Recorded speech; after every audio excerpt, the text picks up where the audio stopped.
By having the capacity here in our state, it makes it possible for us to offer those high-speed internet services to more people who are looking to relocate from other parts of the country or literally other parts of the world, or our existing companies who are looking to expand.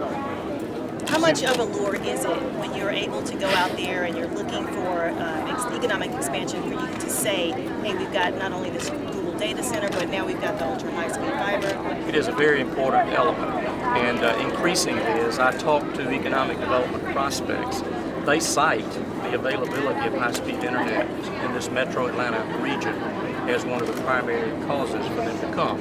Now that's especially true with certain types of businesses. That's why I think you've seen a lot of data collection companies coming to our area, a lot of high technology companies that depend on that kind of internet access, home office companies that are generally very high-paying jobs, but they need the connectivity if they're going to have a home office in our state, but have multiple manufacturing facilities around the country and literally around the world.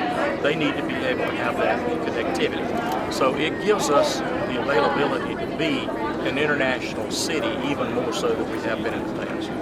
And you're able to be hand in hand with your idea of your technical colleges and everything, feeding these industries, right? That's correct. As we have seen the growth of companies, whether it be from home offices to manufacturers, the statistic that still some people have a hard time comprehending is that we're told that by 2020, some 5 short years from now, that 60% of the jobs in our state are going to require some form of education beyond high school.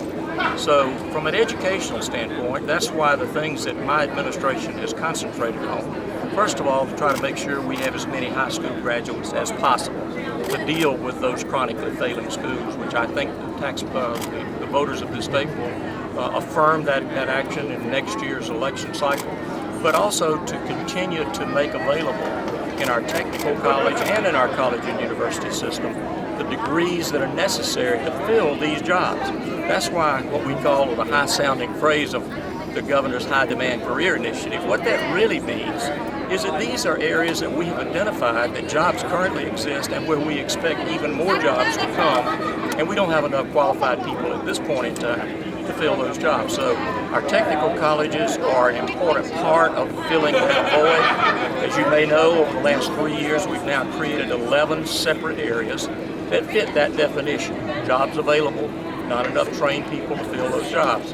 And those 11 areas, if someone will go to our technical colleges, 100% of their tuition costs will be paid for through our Hope Grant program. Sir, this $300 million investment is a floor, not a ceiling, right? This is the floor, yes. This is what we plan to invest initially to get the site up and running. Do you expect that to grow over time?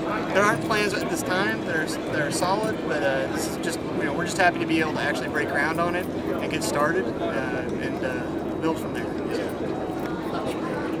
One more? All right, good, thanks. Thank you, Ron. Chairman, Thank you all for being here. I've got an off topic. Jason, if you